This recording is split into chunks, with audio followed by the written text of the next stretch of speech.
She's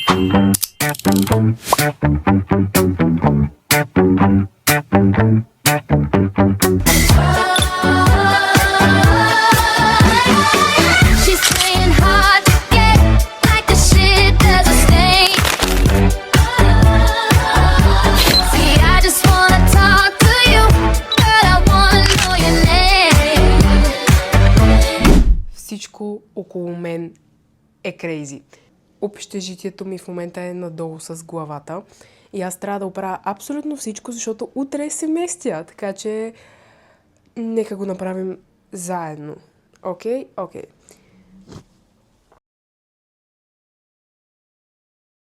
Имам супер много дрехи. Аз не знам как ще ги събера, а утре се изнасям. Днес подписах договора. В смисъл, имам по принцип време да се изнеса, но просто не ми се иска да чакам. Искам да се изнеса възможно най-скоро, you know? Така че не знам откъде започваме, но трябва да започваме от някъде. Току-що си разсипах монстъра на земята. Така, намерихме се. Fucking hell. Падна ми пувчето, ми падна. Важното е, че в момента се чувствам като една истинска пепеляшка. Но това няма значение. Няма да се безпокоим в тази къща, в тази сграда, в това общежитие. Просто искам да ви покажа горе-долу с какво движим. Така. Този гардероб имаме паднала чанта на земята. В този гардероб има всички тези дрехи. Имаме ето тази кутия, която е мега кюти, патути. Имаме това тук представляват моите арт материали и пособия. Доста са и не знам. Ще става див скандал. Див скандал ще става тук. Тук има още дрехи. Аз наистина не знам какво се случва и какво ще правя. Не ми е никак забавно, но просто мога да ви покажа кочината ми. Не се притеснявам от нея, горе-долу, но в смисъл това са нормални неща. Искам просто да помогна на други хора, които се местят или тепърва се изнасят на общежитие. Моята работа тук е... Не знам каква ми е работата, но просто да живеете на общежитие не е много яко. И искам просто да покажа грозната истина, защото наистина е такава. Тя е грозна истина и затова ще ви покажа в момента най-голямата ми кочина. В смисъл в момента се разкривам тотално пред вас, не ме интересува. Просто да ви покажа с какво работим. Така. It's a lot. Имам страшно много неща, страшно много притежания и не знам наистина как ще се справя с всичко.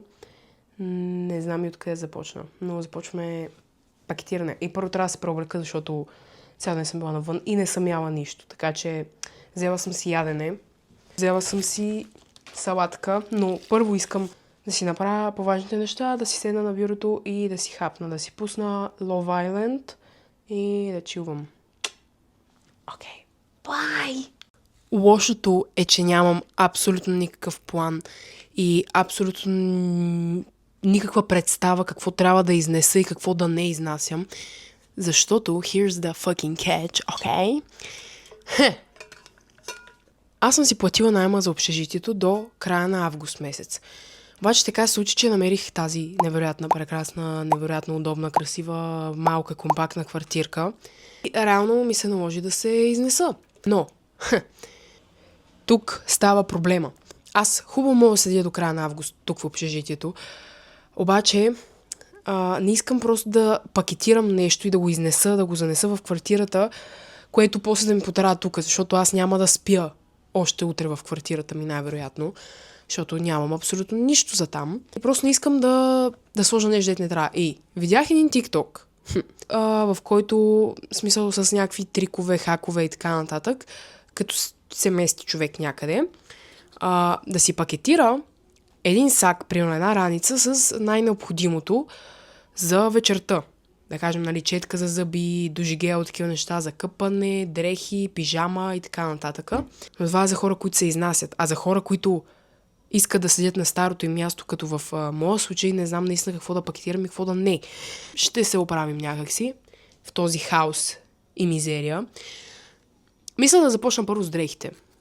Това мисля, че е първата част. По-голямата част от дрехите да ги разкараме. В този сак имаме един аксолотъл на земята. Какво прави там, да я знам. Просто си прави нещо. Не е моя работа. Като цяло не е моя работа.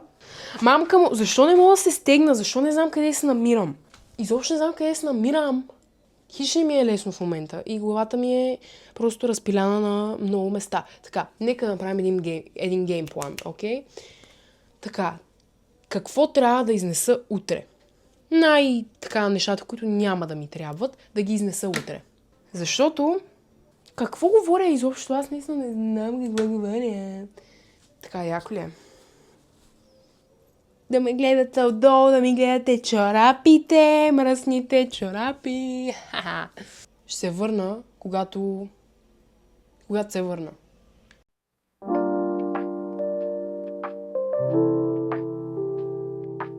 Така, в момента положението изглежда по ето този начин. Всичко това трябва да отиде някъде. Просто някъде. Стегнах този куфър. Тук тия рандъм неща. Паднала метла.